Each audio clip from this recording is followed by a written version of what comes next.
Capítulo 13. Continua a tratar do primeiro grau de oração e dá uns conselhos para algumas tentações que o demônio apresenta algumas vezes. É muito proveitoso. Parece-me bem falar de algumas tentações que tenho visto haver ao princípio, algumas tenho advertido, e dar alguns avisos sobre coisas que julgo necessárias. Procure-se andar ao princípio com alegria e liberdade, porque há pessoas a quem parece que se lhes vai a devoção se descuidam um pouco.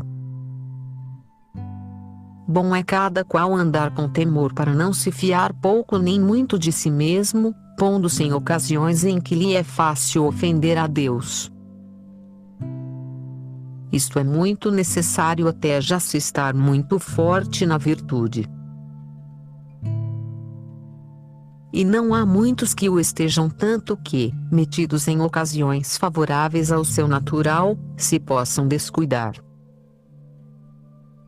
Que sempre, enquanto vivemos, e até por humildade, é bom conhecer a nossa miserável natureza.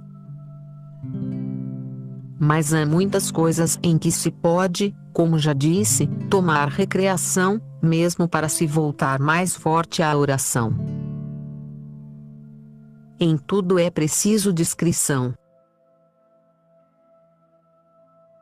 Ter grande confiança, pois convém muito não apoucar os desejos, mas esperar de Deus que, se nos esforçamos, pouco a pouco, embora não seja logo, poderemos chegar aonde muitos santos chegaram com seu favor. Se eles nunca se tivessem determinado a desejá-lo e pouco a pouco pô-lo por obra, nunca teriam subido a tão alto estado. Quer Sua Majestade é amigo de almas animosas, logo que andem com humildade e sem nenhuma confiança em si. Não tenho visto a nenhuma destas que se fique cá por baixo neste caminho, nem a nenhuma alma cobarde, sob capa de humildade que ande em muitos anos o que essas outras andam em muito poucos. Espanta-me o muito que faz neste caminho animar-se a grandes coisas, porque, embora depois a alma não tenha forças, dá um voo e chega a muito, ainda que, como a vesita que tem fracas penas, se canse e fique mais algum tempo. Isto aproveitou-me muito como aquilo que diz Santo Agostinho: dá-me, Senhor, o que me mandas e manda o que quiseres. Pensava muitas vezes que São Pedro nada tinha perdido em se lançar ao mar, embora depois temesse. Estas primeiras determinações são grande coisa, ainda que, neste primeiro estado, seja preciso ir se detendo e ater-se à discrição e parecer do mestre, mas há de olhar-se a que seja tal, que não ensine a andar como sapos nem se contente com que a alma se afaça a só caçar lagartixas. A humildade, no entanto, sempre há à frente para se compreender que não hão de vir estas forças das nossas. Mas é mister entendermos como há de ser esta humildade, porque penso que o demônio faz muito dano, a fim de que não vão muito adiante almas que têm oração, fazendo-lhes compreender mal a humildade, e que lhes pareça soberba o ter grandes desejos e querer imitar os santos e desejar o martírio. Logo nos diz ou dá a entender que as coisas dos santos são para admirar, mas não para as fazermos nós que somos pecadores.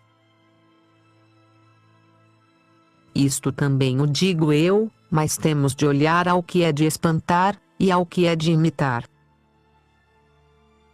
De fato, não seria bem que uma pessoa fraca e enferma se expusesse a muitos jejuns e penitências ásperas, e fosse para um deserto onde não pudesse dormir nem tivesse que comer, ou coisas semelhantes.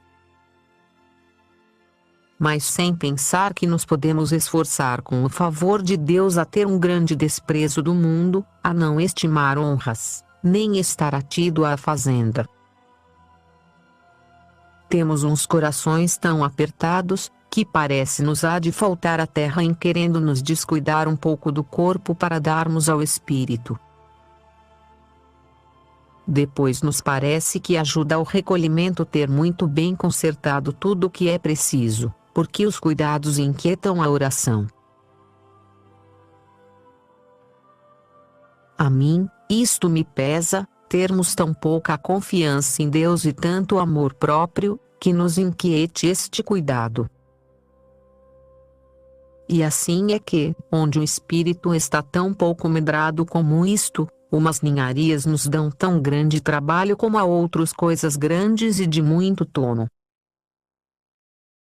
E, a nosso juízo, presumimos de espirituais. Parece-me agora a mim esta maneira de caminhar a querer conciliar corpo e alma para não perder cá na terra o descanso e gozar lá no céu de Deus. E assim será, se andarmos em justiça e apegados à virtude, mas é passo de galinha, nunca com ele se chegará à liberdade de espírito. Maneira muito boa de proceder, me parece, para o estado de casados, que hão de viver conforme à sua vocação, mas para outro estado, de maneira alguma desejo tal maneira de aproveitar, nem me farão crer que é boa. Tenho-a experimentado e sempre me ficaria assim, se o Senhor, por sua bondade, não me tivesse ensinado outro atalho. Ainda que, nisto de desejos, sempre os tive grandes, procurava isto que tenho dito, ter oração e viver a meu belo prazer.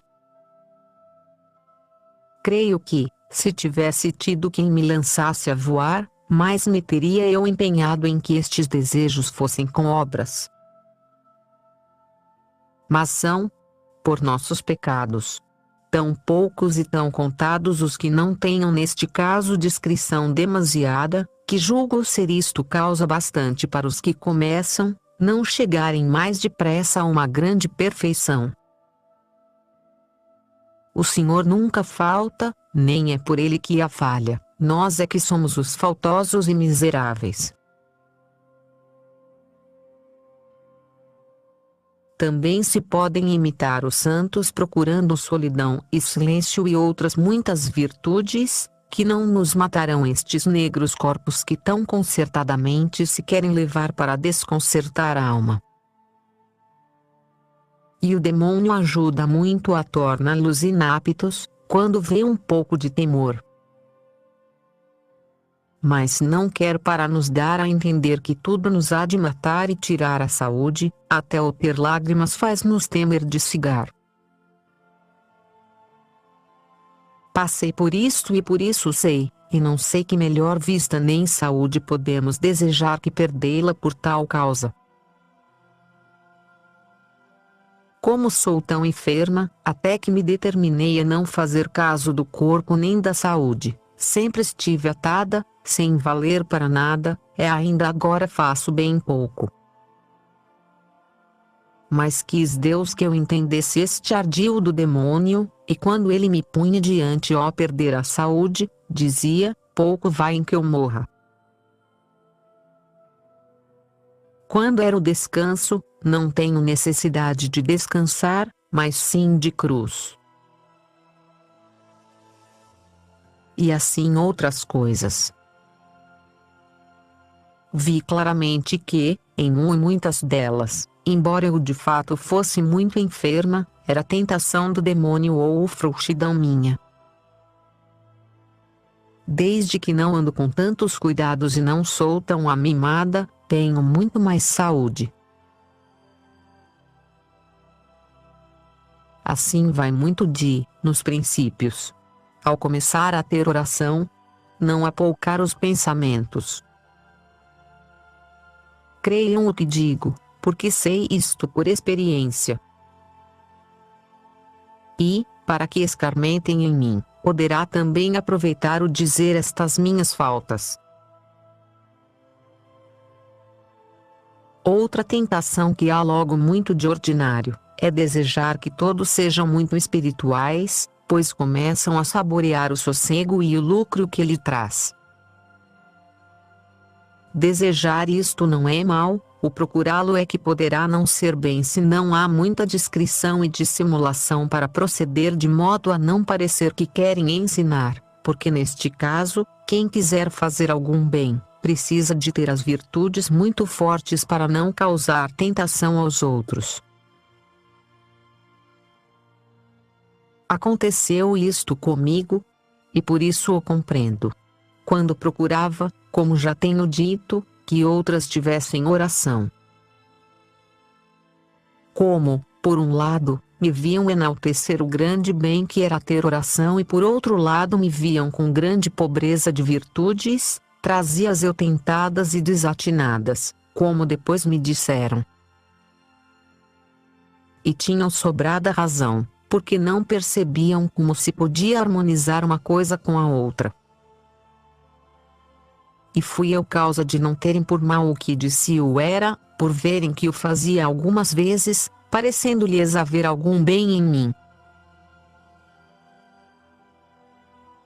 E isto faz o demônio, parece ajudar-se das boas virtudes que temos para autorizar, no que pode, o mal que pretende. Por pouco que este seja, quando é numa comunidade, deve ganhar muito, quanto mais que o que eu fazia de mal era muito, muito. E assim, em muitos anos, só 3 aproveitaram do que lhes dizia, mas depois, quando o Senhor me havia já dado mais forças na virtude, em 2 ou 3 anos aproveitaram muitas, como depois direi.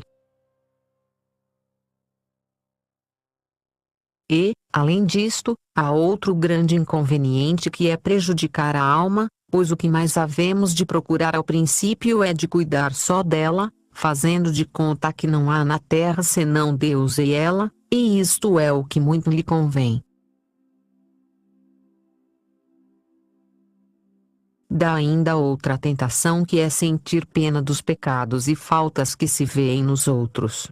É que todas elas vêm com capa de zelo pela virtude que é mister entenderiam dar com cuidado. Persuade o demônio que a pena é só por se querer que não se ofenda a Deus e pesar-lhes por sua honra, e logo querem remediar. Inquieta isto tanto que impede a oração, e o maior dano é pensar que é virtude e perfeição e grande zelo de Deus. Deixo a pena que dão os pecados públicos, se houvesse por costume, de uma congregação ou os males da igreja, dessas heresias onde vemos perderem-se tantas almas. Este pesar é muito bom e, como tal, não inquieta. A certeza será, pois, para a alma que tiver oração, descuidar-se de tudo e de todos e tomar conta de si mesma e em contentar a Deus. Isto convém muito, muito, porque, se fosse dizer os erros que tenho visto cometer, fiados na boa intenção,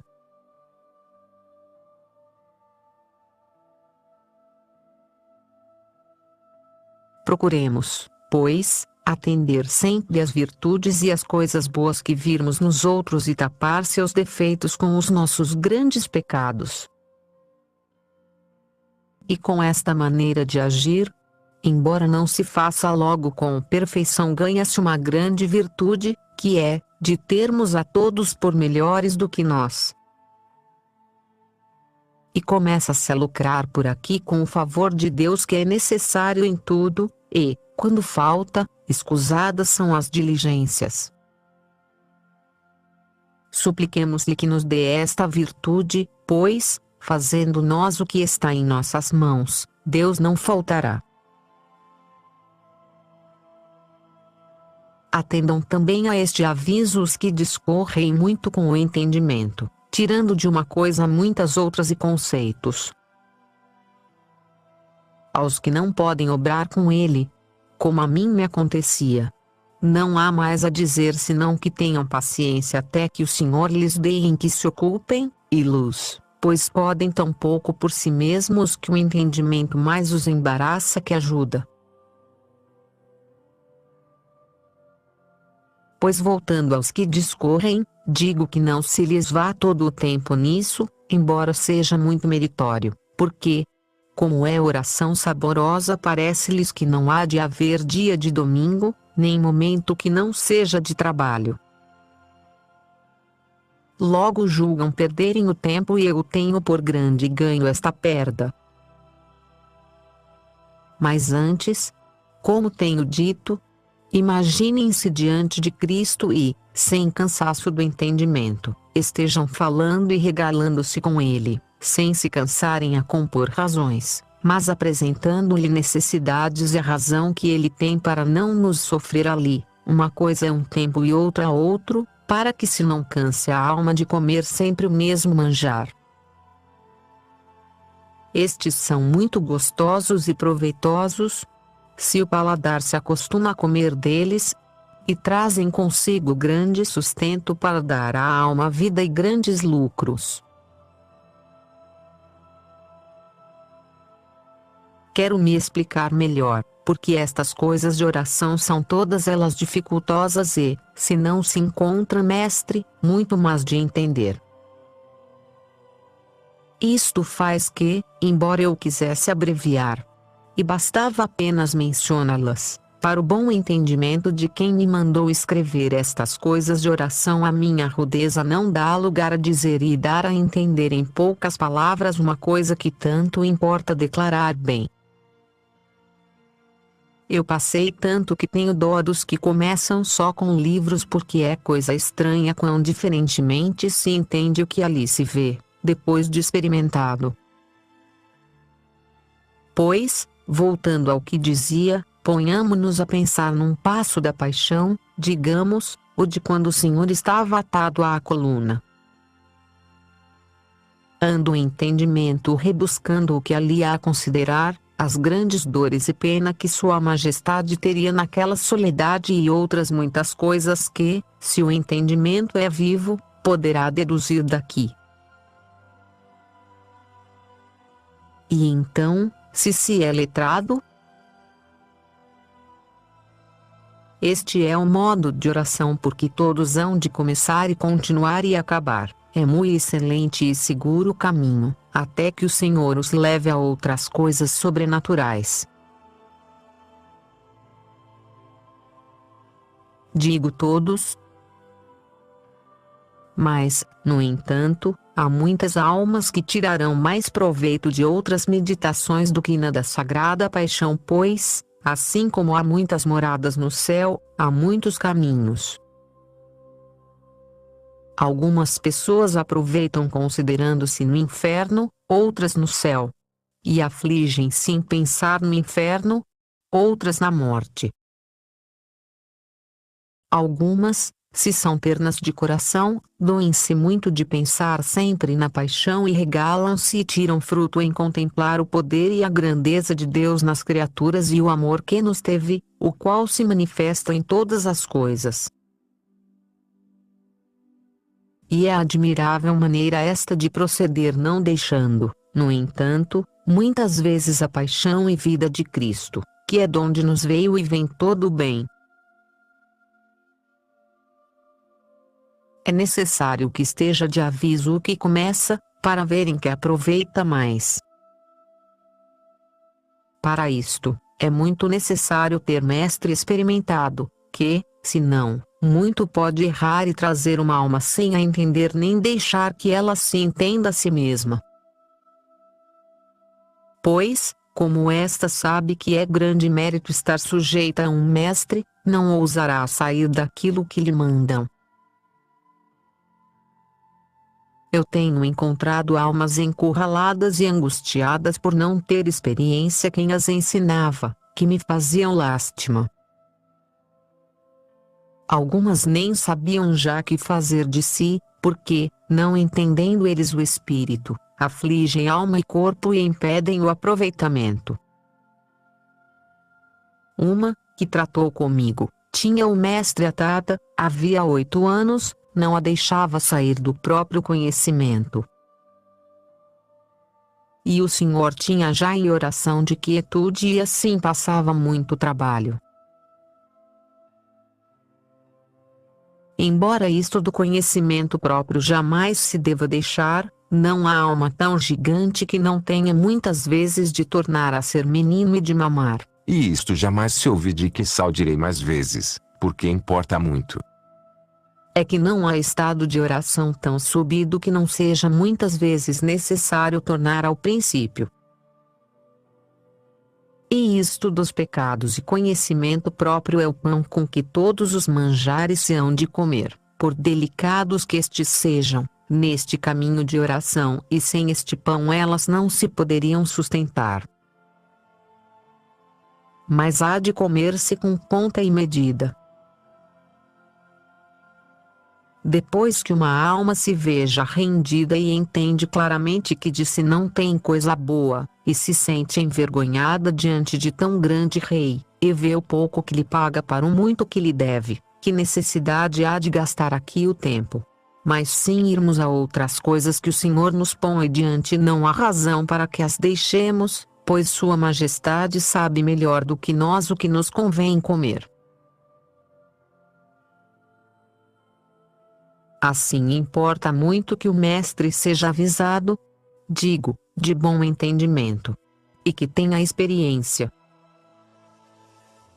Se com isto tem letras, é grandíssima coisa, mas, se não se podem encontrar estas três coisas juntas, as duas primeiras importam mais, porque letrados podem procurar para com eles comunicarem quando tiverem necessidade. Digo que nos princípios, se eles não têm oração, aproveitam pouco as letras. Não digo que não se trate então com letrados, porque espírito que não vá fundado na verdade, eu mais o quisera sem oração. Grande coisa é ter letras, porque estas nos ensinam aos que pouco sabemos e nos dão luz e, apoiados nas verdades da Sagrada Escritura, fazemos o que devemos.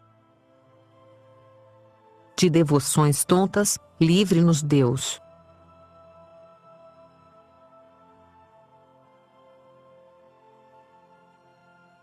Quero me explicar melhor, pois creio que me meto em muitas coisas.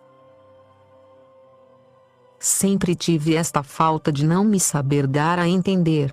Como já tenho dito, se não à custa de muitas palavras.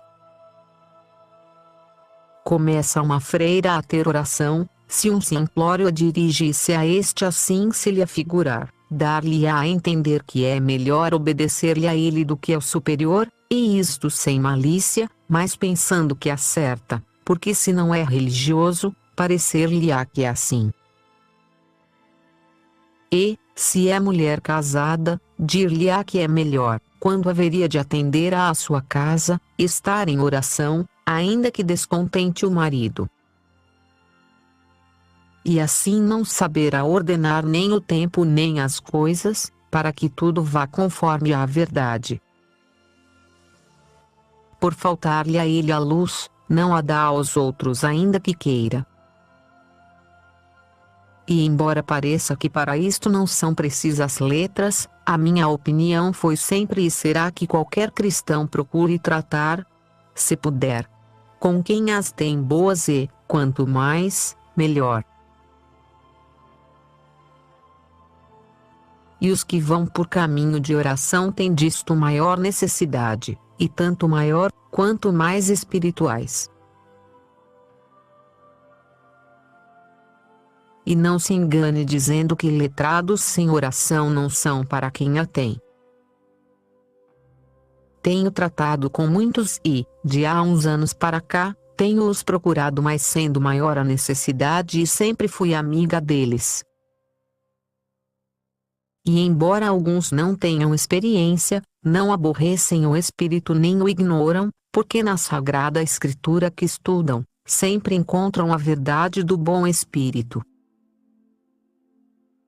Tenho para mim que pessoa de oração que trate com letrados, se ela se não quiser enganar, não a enganará o demônio com ilusões, pois creio que os demônios temem de grande modo as letras humildes e virtuosas, sabendo que serão descobertos e sairão com perda.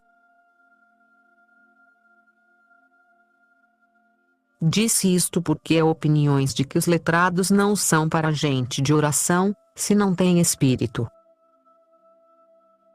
Já disse que é necessário mestre espiritual, mas se este não for letrado, o grande inconveniente. Contudo, será de muita ajuda tratar com eles, desde que sejam virtuosos, porque, embora não tenham espírito, aproveitar-nos-á e Deus lhes dará a entender o que entende e ensinar e até os fará espirituais para nosso proveito. E isto não o digo sem o ter experimentado e aconteceu-me a mim com mais de 2. Digo que, para se render uma alma a estar de todo sujeita a um só mestre, erra muito se não procurar que seja tal como fica dito. Se for religioso, há de estar sujeito a seu prelado, a quem porventura faltarão todas as 3 coisas, o que não será já pequena cruz. Sem que ele, de sua própria vontade, sujeite o seu entendimento a quem o não tenha bom. Pelo menos disto nunca eu me pude convencer a mim mesma, nem me parece que convém. Se é secular, louve a Deus porque pode escolher a quem há de estar sujeito e não perca esta tão virtuosa liberdade, antes esteja sem nenhum até o encontrar. O Senhor lhe dará, desde que vá tudo fundado em humildade e com desejo de acertar. Eu louvo muito, e nós as mulheres e os que não têm letras sempre lhe havíamos de dar infinitas graças, por haver quem, com tantos trabalhos, tenha alcançado a verdade que nós, ignorantes, ignoramos. Espantam-me muitas vezes letrados, religiosos em especial, com o trabalho com que ganharam o que sem nenhum, mais que o de perguntar, me aproveite a mim. E que haja pessoas que se não querem aproveitar disto, não o queira Deus. Vejo-os sujeitos aos trabalhos da religião, que são grandes, com penitência e mal comer, rendidos à obediência que é certo ser misto, algumas vezes, de grande confusão e, além disso, mal dormir, tudo trabalho, tudo cruz. Parece-me que seria grande mal se alguém, por sua culpa, perdesse tanto bem.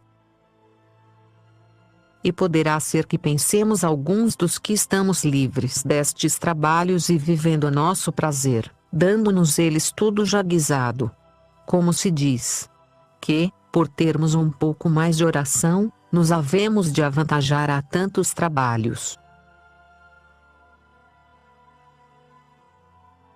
Bendito sejais vós, Senhor, que tão inábil e sem proveito me fizestes, mas louvo-vos muito, por despertardes a tantos que nos despertem. Havia de ser muito contínua a nossa oração por esses que nos esclarecem.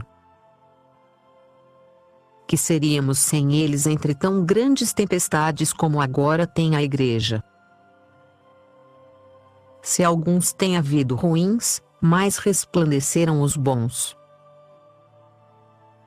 Praza ao Senhor que os tenha de sua mão e os ajude para que nos ajudem. Amém.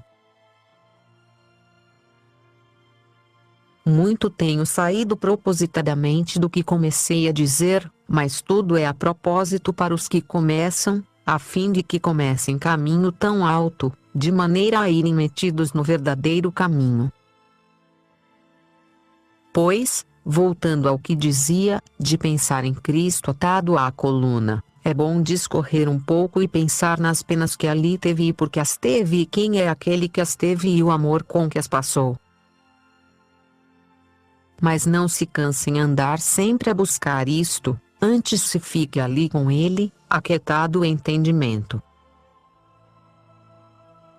Se puder ocupá-lo em ver que o Senhor o olha, e acompanhe-o, e fale, e peça, e humilhe-se, e regale-se com ele, e lembre-se que não merecia estar ali.